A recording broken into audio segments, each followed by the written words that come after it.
Hello and welcome to another Tabletop Games blog Saturday review. A massive magnetic storm had hit our moon base. All of our supplies had been hit and were now scattered in a 20-mile radius around the base.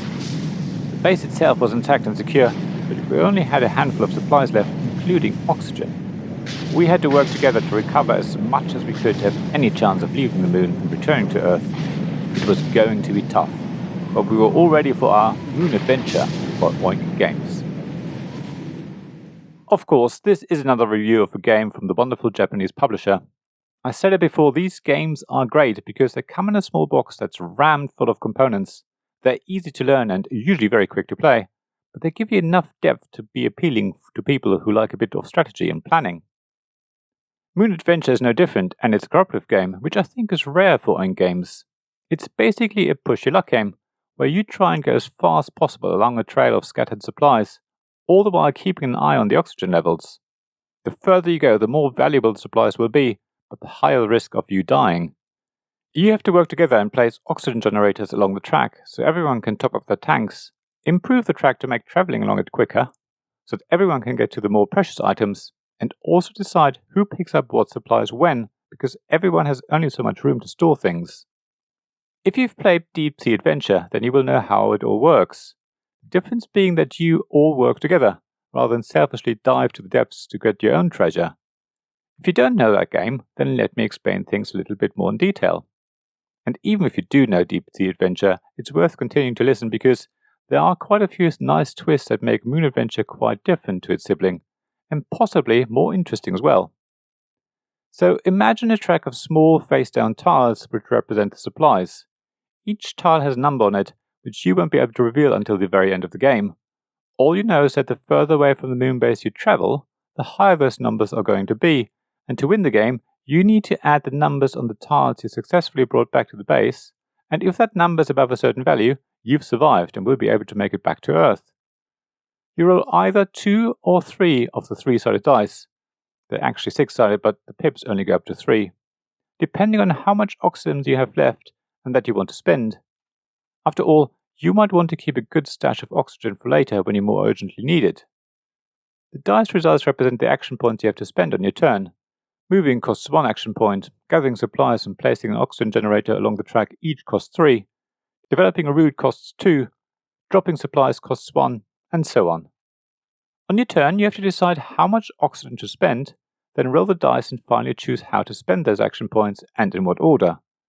Travelling on the track is the most obvious, but it's also something you want to think about, because if you want to travel more quickly, you want to jump over your fellow adventurers or overdeveloped spaces. So one of you will probably march ahead and place cubes on the tiles to develop them, meaning other players can jump over them for free, thus allowing them to travel further. However, it also means that those tiles can no longer be picked up, making the supplies they represent unattainable. You also want to place oxygen generators so players can stop on them to top up their oxygen tanks. The problem with the generators is that they lengthen the track. You insert them between 2 tiles, so now the journey to the end of the track is going to be 1 step longer. The other issue is with oxygen that it uses up valuable storage space. Every player has only so many slots available for oxygen and supplies. If you want to carry more supplies, you have to carry less oxygen. It's another difficult decision you have to make. There is more though. It's not just your decisions that decide your fate. The game itself also tries to make it harder for you. There's a deck of cards that represent the oxygen that you can get when you land on an oxygen generator. The problem is, that deck also contains so-called magnetic storm cards, which will disable one of the oxygen generators you have placed along the route. Every time the deck is empty, you add another magnetic storm card to it. So the more oxygen you consume, the more likely you are to damage one of your oxygen generators. So like in every cooperative game, you're unlikely to survive on your first attempt. You'll definitely have to play the game a few times to see what you need to do to survive. And even when you all make it back to the moon base alive, you won't necessarily have won. It'll depend on what supplies you brought back. It ensures that you need to keep playing and practicing. Given that the trail of supplies is random, the amount of oxygen you gain is random, and the dice rolls are random, every game will play very differently. I suppose in theory it is possible that you never stand a chance of winning a particular game if you have really bad luck, but because the game is quite quick to play, you can easily play again, and thus even out the randomness a little. Also, Every player will take on a different role, giving them specific special abilities. The mix of roles can make your adventure harder or easier, depending on what you choose. However, it's an interesting addition, and I've found that certain players prefer to play certain roles. Everyone will feel more comfortable doing certain things, I guess. It gives you additional variety, making Moon Adventure even more fun to play, over and over again. The game also doesn't take up too much space on the table, and as it comes in quite a small box, it's the sort of game you probably want to have with you and play while you're out and about. Now that we can start going out again, it's one I'm going to have with me. It's definitely a lot of fun and a good balance between being easy to learn while also keeping you thinking, without being too demanding.